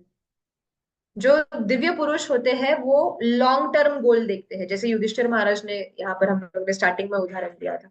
लेकिन जो राक्षसी लोग हैं दुर्योधन की तरह, इमीडिएट प्लेजर, मुझे राज्य चाहिए बस, दैट्स इट। ठीक है। सो दिस इज व्हाट हैपेंस। जो दैवी लोग होते हैं वो धीरे धीरे धीरे कर कर, आप देख रहे हो, एक एक सीढ़ियां चढ़कर अल्टीमेटली अपना फाइनल गोल प्राप्त कर रहे हैं, भगवत प्राप्ति कर रहे हैं। लेकिन ये आसुरी प्रवृत्ति के लोग देखो यहाँ पर किस तरह से नीचे जा रहे हैं, नरक की ओर घसीटते जा रहे हैं वो धीरे। तो ये अधोगति होते जाएगी। ठीक है, ये वो श्लोक है, त्रिविधम नरकस्येदम द्वारम काम क्रोध तथा लोभस। तीन द्वार है, काम क्रोध और लोभ, जो नरक की ओर खींच कर लेके जाता है किसी व्यक्ति को। ओके, सो ये हमारे आज के सत्र का पूरा एक फ्लो चार्ट है, एक शॉर्ट ये। सो जो भगवान के लिए कार्य करेंगे, चाहे उन्हें विश्वास रखे ना रखे, श्रद्धा होगी, और अगर इनके मन में कोई ईर्ष्या नहीं है, तो यस, वो सक्सेसफुल रहेंगे। एंड कभी ना कभी यू नो उनका मोक्ष मिल जाएगा उन्हें, वो भौतिक कर्म बंधन से छूट जाएंगे। लेकिन जो व्यक्ति अपने स्वार्थ के लिए, निहित स्वार्थ के लिए जो कुछ करेगा, वो इसी जेल में फंसा हुआ रहेगा भौतिक जगत के, इतने जल्दी बाहर नहीं निकले। सो ये क्वेश्चन अर्जुन का आंसर करके कि अगर मैंने आपके वचनों को किया तो ये गति है, नहीं किया तो ये गति है, ये भगवान यहाँ पे अर्जुन को बता रहे हैं। एंड अब नेक्स्ट सेशन में कृष्ण अर्जुन को ये बताएंगे कि किस प्रकार आप अच्छे चीजों को कल्टीवेट कर सकते, how you can start cultivating the positive things, ताकि सदगति प्राप्त। Okay, thank you very much. Hare Krishna. किसी का कोई प्रश्न है, कोई कमेंट, कुछ एडिशन करना है आपको? Yes, ma'am. Hare Krishna. Hare But Krishna. I have a few doubts. Hmm. Uh, why did Krishna choose only Arjuna as his companion? Only Arjuna to मतलब भगवत गीता सुनाने के लिए सिर्फ अर्जुना को क्यों चुना? उन्होंने कर्ण को क्यों नहीं चुना या बाकी लोगों को क्यों नहीं चुना? Why specifically only Arjuna? Is it because he was a pure bhakt or a relative or some? आपका आवाज म्यूट हो गया श्रेया, यूर ऑन म्यूट।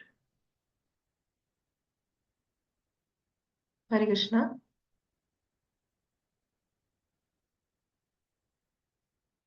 हरे बोल।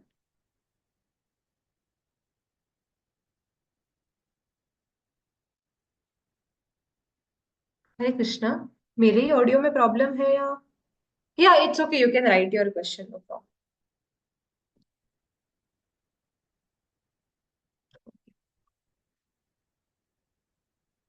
सो as far as I understand your question is कि कृष्ण ने अर्जुन को ही क्यों चुना, किसी और को क्यों उन्होंने भगवत गीता नहीं बताई। तो इसका आंसर एक्चुअली कृष्ण ही खुद देते हैं भगवत गीता में। तीन चीज कहते हैं, भक्तोसी में सखा चेती, कि हे अर्जुन, ये ज्ञान जो है वो मैं तुम्हें इसलिए बता रहा हूँ क्योंकि तुम मेरे भक्त हो, एंड तुम मेरे सखा हो, तुम मेरे मित्र हो। But more important then that, वो कहते हैं अर्जुन को, तुम अनसूया दे, आप किसी के भी प्रति ईर्ष्या नहीं रखते कोई।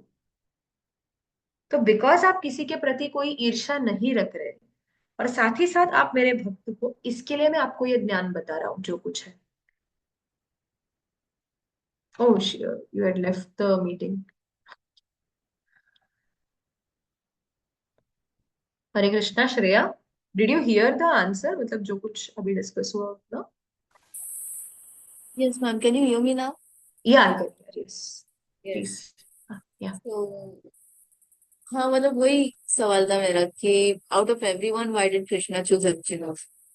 या सो बेसिकली इसका आंसर भगवान भगवत गीता में ही देते हैं। कृष्ण अर्जुन को कहते हैं भक्तों सी में सखा चेती, कि आप मेरे भक्त हो, आप मेरे फ्रेंड हो। And one more thing Krishna says is अनसूया, you are completely non envious, आप किसी के भी प्रति ईर्ष्या नहीं रखते, इसके लिए you are fit to receive this knowledge.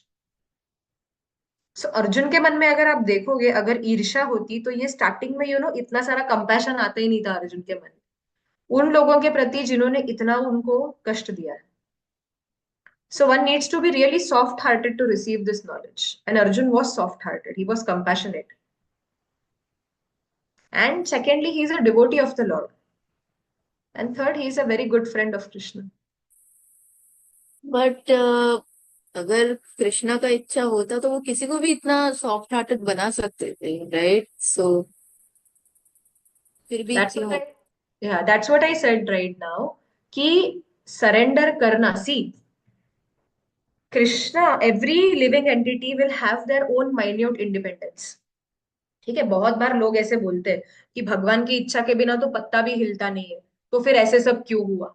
Krishna अगर चाहते, गांधारी ने भी यही तो बोला ना, अगर तुम चाहते तो तुम युद्ध को रोक सकते थे। कृष्ण युद्ध को रोकना चाहते थे, कृष्ण ने सब कुछ किया युद्ध को रोकने के लिए। शांति दूत बनकर खुद भगवान ही गए ना। लेकिन दुर्योधन ने सुना क्या? उन्होंने तो इतना तक भी लाया, सिर्फ 5 गांव दे दो। Correct. So Krishna will up to a certain level, लेकिन एक थोड़ा सा माइन्यूट इंडिपेंडेंस हर एक के पास होता है। फिर उसके बाद कैसा होता है, plan A plan B, there are 2 plans ready. भगवान के इसमें अगर इसने मेरी बात सुनी, अल्टीमेटली जो कुछ हो रहा है वो भगवान के प्लान से ही हो रहा है। लेकिन वो माइन्यूट इंडिपेंडेंस जो है ना, वो हमारे हाथ में होता है, क्या करना है क्या नहीं करना। सो इफ वी लिसन, तो Krishna will orchestrate plan A. If we don't listen, plan B होगा।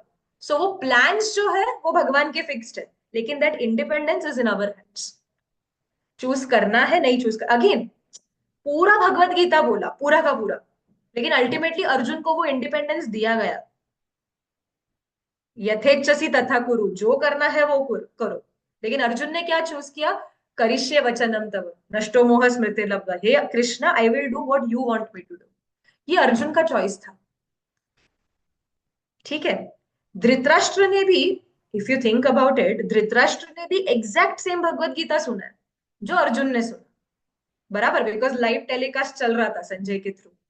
लेकिन धृतराष्ट्र ने क्या किया? he did what he wanted to do, and ultimately क्या हो गया? All the Kauravas were killed.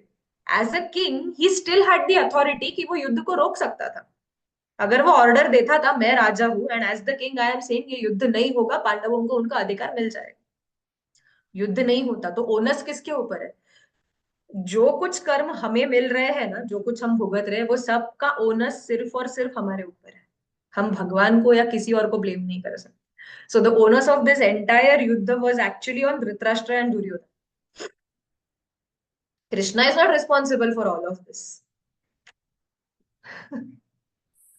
सो संजय, संजय नाम है ना उनका, जिन्होंने धृतराष्ट्र को हाँ। पूरा भगवद Yes. गीता सुनाया, तो प्रिसाइसली कैसे सुनाया? Because no one can know what's going on in Krishna's mind, right? So मतलब कृष्णा का क्या इंटेंशन था, क्या प्लान था, वो प्रिसाइसली कैसे सुनाया?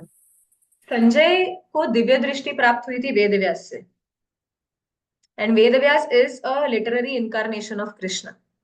ठीक है, शक्त्यावेश अवतार है Ved Vyas. So nobody can understand Krishna without Krishna desiring him to do. So जिस तरीके से हम टीवी पे लाइव टेलीकास्ट देखते हैं ना, वैसे संजय को पूरा का पूरा महाभारत का जो कुरुक्षेत्र की रणभूमि है वो लाइव दिखाई दे रही है।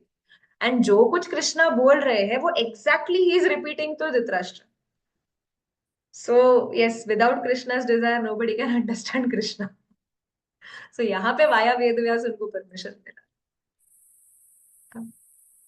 नेक्स्ट क्वेश्चन वुड बी, आपने क्लास में बोला था कि हाउ सीता माता सो स्ट्रॉन्ग कि उन्होंने 3 साल की उम्र में एक हाथ में धनुष उठाया था, तो how she so easily picked up and carried away by Ravan? Okay, let us just imagine Ramayan in this way. ठीक है, ऐसे रामायण को इमेजिन करते हैं। रावण आता है सीता मैया को किडनैप करने के लिए। ही कम्स, एंड सीता मैया डिसाइड्स कि ठीक है, मैं तो लक्ष्मण रेखा को क्रॉस नहीं करने वाली। ठीक है। या फिर वो लक्ष्मण रेखा क्रॉस करती भी है, और रावण जैसे ही उन्हें खींचता है, वो रावण को एक चपेड़ मारती है, रावण उधर ही गिर जाता है and he dies. Just tell me, ये कैसा रामायण होता हम सबके लिए? She slaps Ravan and Ravan dies. See, ये जितना भी भगवान कर रहे हैं ना, ये जो भी लीला कृष्ण करते हैं, all purpose behind all of this leela is to attract us. Now just think about it. जब हम रामायण ऐसे सुनते हैं कि सीता मैया ने लक्ष्मण रेखा क्रॉस कर रही है, just think you are hearing it, मन में हम लोग क्या चिल्ला रहे हैं? नहीं सीता मैया, this is Ravan, don't cross, don't cross. So इससे क्या हो रहा है पता है? जीव का शुद्धिकरण हो रहा है, बिकॉज हम उस लीला में इन्वॉल्व है। रावण या फिर किसी भी शक्ति का इतना ये नहीं है कि वो सीता मैया को हाथ लगा सके। फर्स्ट ऑफ ऑल वो माया सीता थी, she was not even original Sita. इसका आंसर उत्तरकांड में आता है, लास्ट में। ठीक है, युद्ध कांड, सॉरी नॉट इवन उत्तरकांड, युद्ध कांड में पता चलता है ये। सो द थिंग इज, ये जितनी भी लीला होती है ना, जस्ट थिंक, सीता मैया ने लक्ष्मण रेखा क्रॉस की, रावण उन्हें लेकर जा रहा है, Sita is crying, Ravana is laughing, just imagine that scene. फिर सीता मैया पुकार रही है राम को, लक्ष्मण को, फिर जटायु आते हैं। जस्ट थिंक अबाउट इट, हमें जटायु का सैक्रिफाइस पता नहीं चलता, हमें ये नहीं पता चलता कि सभी वानर क्या, अरे हनुमान जी नहीं होते। Just think about it, imagine Ramayana without Hanuman ji. So all of this leela which is happening ना, हर एक चीज ये हमें सिखाने के लिए है। अगेन इफ वी सी रामायण में, अगर हम पढ़ेंगे द वर्स वेर इन सीता मैया राम को मारीच के पीछे भेजती है सुवर्ण मृग को देख के, the word which she uses for Marich is अभिराम। हे राम, अभिराम, मुझे आपसे भी सुंदर कोई तो दिख रहा है। Okay, that is the word which she uses for Marich when Marich goes, when वो स्वर्ण मृग बन के आता है और वो राम को भेजते। लक्ष्मण कहते हैं कि 84 लाख योनि में ऐसा क्रिएशन कभी मैंने सुना हुआ नहीं है, ये 100% एक राक्षस है, this is not a deer. लेकिन फिर भी नहीं नहीं नहीं नहीं करके सीता मैया जिद करके शी सेंड्स राम। राम जाते हैं, लक्ष्मण को कहकर जाते हैं कि सीता से दूर मत जाना, लेकिन सीता मैया जो है वो लक्ष्मण को भी राम के पीछे भेजती है जब मारीच वहां से आवाज, राम का आवाज इमिटेट करता है तो।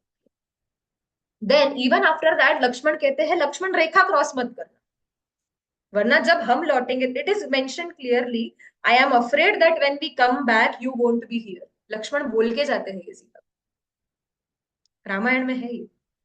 But still she crosses, Ravana आकर सीता मैया को लेके जाते हैं। अब आचार्य इसके पीछे क्या इंटरप्रिटेशन देते हैं? आचार्य कहते हैं कि हम क्या सीख सकते हैं। Sita Devi represents the jivatma in this particular lila, Sita Devi represents the jivatma, Ram is the supreme personality of godhead, and Lakshman ji जो है वो गुरु तत्व है, और वो जो सुवर्ण मृग जो है ना, वो माया ने फेंके हुए अट्रैक्शन है हमारे पास। तो माया हमारी तरफ एक ना एक, रावण इज माया, प्रलोभन भेजते जाएगी भेजते जाएगी। तो हम जिस दिन ये सोचेंगे कि राम से भी अभिराम ये है, राम से भी ज्यादा अट्रैक्टिव ये माया का चीज है, और हम उसकी तरफ अट्रैक्ट होंगे, the Lord will go away from us. हम भगवान को हमारे से दूर भेज रहे, भगवान हमसे दूर नहीं जा रहे। सीता देवी ने राम को भेजा था, राम खुद से नहीं गए थे। Okay, They are next, acting human because they yes, are on earth. They are doing it, and guru tattva will remind us ये नहीं करना है, ये सुवर्ण मृग है, ऐसा कुछ नहीं होता। So this is the lesson which we are drawing. और फिर क्या करते हैं, गुरु भी जब चले जाते हैं वो हमें एक रूल्स एंड रेगुलेशंस देके जाते हैं, आपको ऐसा करना है, ये करना है, वो करना है। अगर ये नियम नहीं पाला तो माया लेके जाएगी। सीता देवी क्या करती है, क्रॉस करती है वो नियम का जो लक्ष्मण रेखा है, and that is when maya comes and captures. This is what we have to learn, इसके लिए ये पूरा रामायण है। सो इट इज फॉर अस।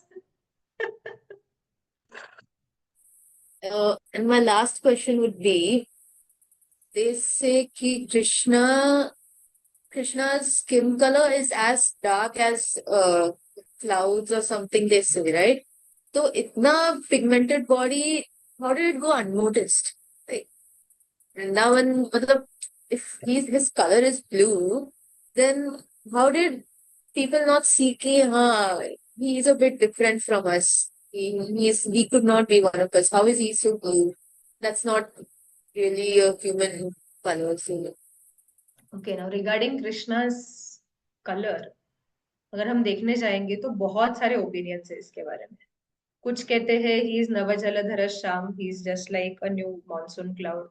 कुछ कहते हैं कि he is like a sapphire stone. कुछ कहते हैं कि his complexion is like a tamal tree.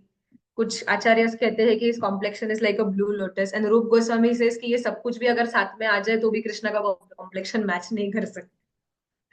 So the thing is कि when there is love associate, अभी कृष्णा ने बहुत कुछ किया, गोवर्धन उठा लिया, कालिया के सर पर डांस किया, so many extraordinary things which Krishna did. But out of love, none of the Brajvasis believed that he's God. but Because how does like an emotion overtake what our eyes is seeing? Like if I saw someone who was so blue in front of me, then I don't think I can be clouded by emotions to not wonder ki, oh, who is he? How is he so cute? Okay, let us just think about it in this way. Um, just okay, who is your favorite like icon, some hero whom you idolize in your life? कोई भी, not movie का necessarily, but anyone. Some inspiration for you. Huh? Somebody else asked. I have to say Krishna only. Oh. Okay. Okay, current अगर contemporary इसमें अगर हम देखने जाएंगे, let us say for example it is some, okay, let us take अभी the world chess champion Gukesh, okay, chess championship जीता. Now tell me, हम सबके लिए he is like chess champion, इतने कम एज पे ये किया. Do you think that will be the same emotion of his parents? उनके पेरेंट्स भी उसके साथ वैसे ही फॉर्मली डील करेंगे. What about his close friends? Will they also deal so formally with him? Exactly, that is what happens with Krishna.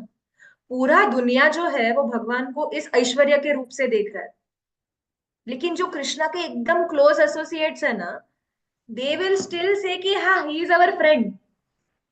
It is in fact described कि जितने भी देवता है, they used to come and Krishna को go down करते थे. Like for example जब ब्रह्म विमोहन लीला हुआ, Brahma ji came to Vrindavan and he दंडवत डाल के कृष्णा के सामने वो प्रे कर रहे कि आप गोविंदम आदि पुरुषम तमहम भजामी.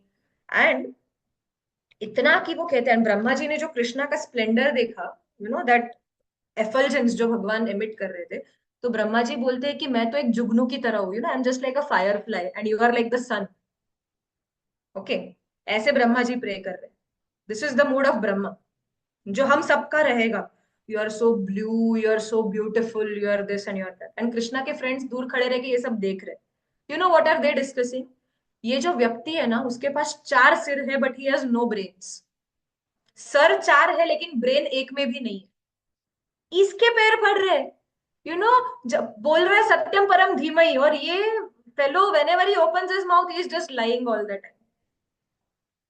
मक्खन चोरी करता है. भगवान मक्खन चोरी कर सकता है क्या? भगवान चोरी करेगा क्या? First of, this is the nature. ठीक है. इवन उद्धव भी जब आते हैं वृंदावन में, कृष्ण मथुरा चले जाते, कृष्ण उद्धव को भेजते हैं कि आप वृंदावन जाओ और जितने भी ब्रजवासी, नंद बाबा है, यशोदा मैया है, जो भी गोपियां हैं, उनको आप सांत्वना दो, उनको शांत करो, क्योंकि वो बहुत मेरे विरह में रो रहे हैं. एंड उद्धव जैसे ही, एंड उद्धव पूरा स्पीच प्रिपेयर करके जाते हैं ज्ञान के ऊपर. कृष्णा परमात्मा है, ये है, वो है, I will preach and they will be delivered. इतना वो जो रो रहे हैं ना, शोक से बाहर निकलेंगे, ऐसे उद्धव सोच रहे हैं. Moment Uddhav enters Vrindavan, he sees there is one gopi who is sitting and meditating on the tree. Meditation करी तो उद्धव बोलते कि वाह, इनको समझाना तो बहुत आसान है, क्योंकि ये तो ऑलरेडी ध्यान में बिलीव करते, दे आर मेडिटेटिंग. तो वो गोपी को पूछते हैं कि आप किस पे ध्यान लगा रहे हो? बोलते हैं मैं ध्यान लगा रही हूँ ताकि कृष्ण मेरे मन से निकल जाए. एंड उद्धव तभी चकरा जाते, बिकॉज पूरा दुनिया ध्यान लगा रहा है कृष्ण को पकड़ के मन में रखने के लिए, एंड यहाँ पे ये गोपी है जो कृष्ण को मन से बाहर फेंकने के लिए ध्यान लगा रही. And then he goes to Nand Baba and Yashoda Maiya, and तब वो जाके कहते हैं कि अरे आप जिसके बारे में, जिसके लिए आप इतना रो रहे हो ना, वो तो परमात्मा है, वो तो पर ब्रह्म है. तो नंद महाराज कहते हैं अरे पर ब्रह्म जो है वो कभी किसी से डरते नहीं. यहाँ पे एक बिजली चमकती थी तो कृष्ण जो है यशोदा के पल्लू में अपना मुंह छुपाते थे. So that is out of excess of love. Yoga Maya जो है भगवान की शक्ति है ना, वो उनके इस ऐश्वर्य भाव पे पर्दा डाल देती. And that is why they just see, Yashoda मैया को सिर्फ अपना बेटा दिखेगा, राधा रानी और बाकी के गोपीज को सिर्फ उनका प्रेमी दिखेगा, कृष्ण के जो फ्रेंड्स है उनको सिर्फ अपना फ्रेंड दिखेगा, उनको कृष्ण के ऐश्वर्य से कुछ लेना देना नहीं. हमें वैसा नहीं होगा, बिकॉज हम महामाया के अंडर है, हम योग माया के अंडर नहीं है. तो हमें वो सब external splendour, and that is how we have to approach ultimately. As we discuss, भगवान की जब कृपा होगी तब वो फीलिंग्स ऑटोमेटिकली जब आएंगे तब आएंगे, लेकिन तब तक हमें ऐश्वर्य भाव ही रखना है.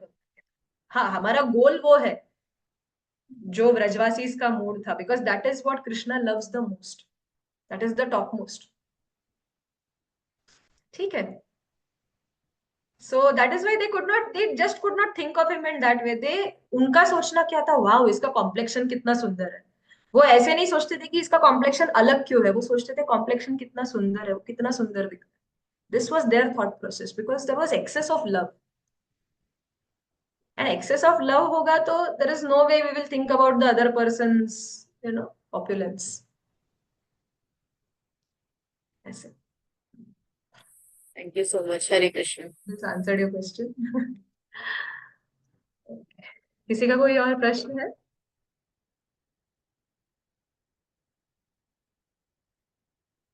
Okay, shall we end? बहुत अच्छा लेक्चर था, thank you so much, Hari बोल।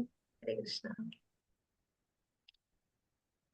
हरे कृष्णा, दंडक प्रणाम।